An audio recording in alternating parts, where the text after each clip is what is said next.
Hey y'all, Jen Hernandez, Loan with Jen. How do underwriters evaluate employment anyway? You want to stay tuned for this.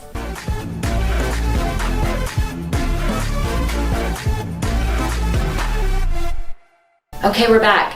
How do underwriters evaluate employment? First, if you're new to our channel, please like, share, and subscribe. I release 2 videos per week about home buying, everything you need to know, the huge library of over 300 videos. We hope to have a click from you soon. All right, so how do underwriters evaluate employment? So this video is the conceptual information about how to evaluate. If you want specific calculation information, you'll want to watch our video up above. We've got a link that talks about how to exactly calculate debt to income, but this is just going to go over the concept. So there's 2 types of, the majority of people fit into 2 categories. They're either W-2, means they're employed by a company that they don't own any part of, or they're self-employed. Now there's a 3rd type of income that's retirement income. So maybe people, they don't work and they receive like Social Security and things like that. So we're going to go over these 3 buckets of income. So we're going to start with W-2.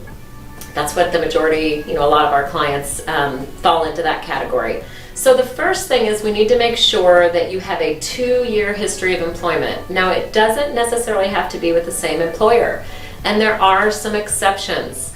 Sometimes people have graduated from school and they don't have the 2-year, but as long as we can verify from a transcript that you were in college, not a problem. 2 years isn't a problem. So again, talk to your local lender to see if you meet some of the exceptions. But for the most part, we need to see that you've been employed in a couple of different companies is okay for 2 years.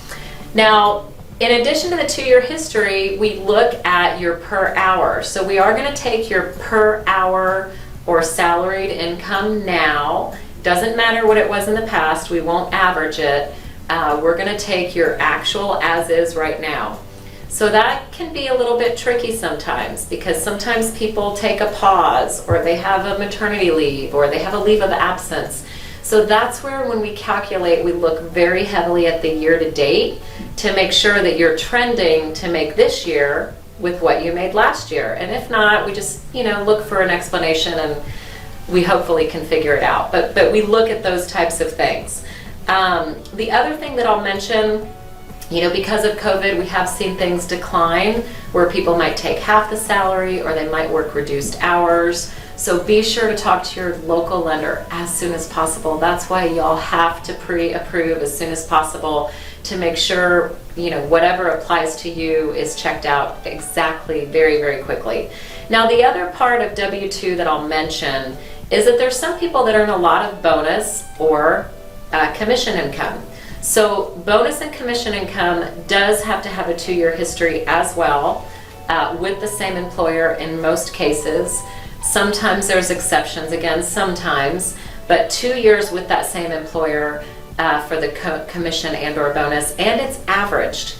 And again, that word declining is going to come up. If your bonus or your commission is trending downward, definitely we're going to dig into that. We're going to see if it's a one-time thing or if it's constant, it's likely to continue. So those are things that you want to make sure you get your information to your lender right away so that they can see how that applies to you. Again, watch our video about how to calculate income, and you might get some more information about how the calculation is done.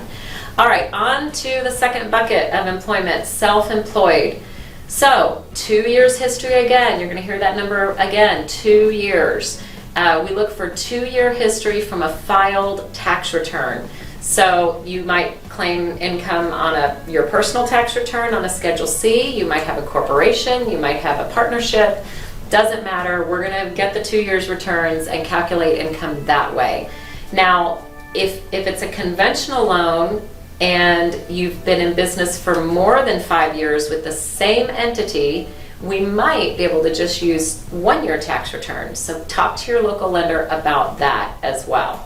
And again, we're going to use the word decline, especially with self-employed borrowers. We're looking if something is trending declining. So if 1 year to the next income is declining more than 30%, be prepared for lots of answers or lots of questions from a lender to ask why, and more documentation might be needed just to prove that might not continue, okay? So the last bucket of information, last grouping of info I'll talk about is retired. So there's lots of people that don't work anymore. So we look for Social Security, pension. We also look at it, are they receiving IRA distributions? Now, if someone has a pretty healthy IRA or a retirement account and they're over a certain age, it's 59 and a half, then we might be able to set up with their financial advisor a monthly distribution that we can use as recurring income for qualifying. So again, talk to your local lender about that so you can see what applies to you. And then dividend interest income. A lot of retired people, they've been saving their money and they get lots of dividend interest income. Yes, we can count that with a 3-year history. So again, how do underwriters evaluate employment? We've given you the talking points so that you know what to expect, you know, and are prepared for the kind of questions that a local lender would ask you. Get your paperwork in order, be ready to answer some questions. Talk to you soon.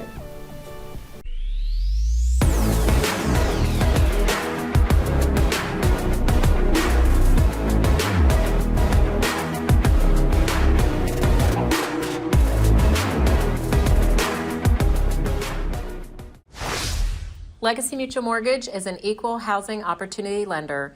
The opinions expressed here do not reflect those of Legacy Mutual Mortgage.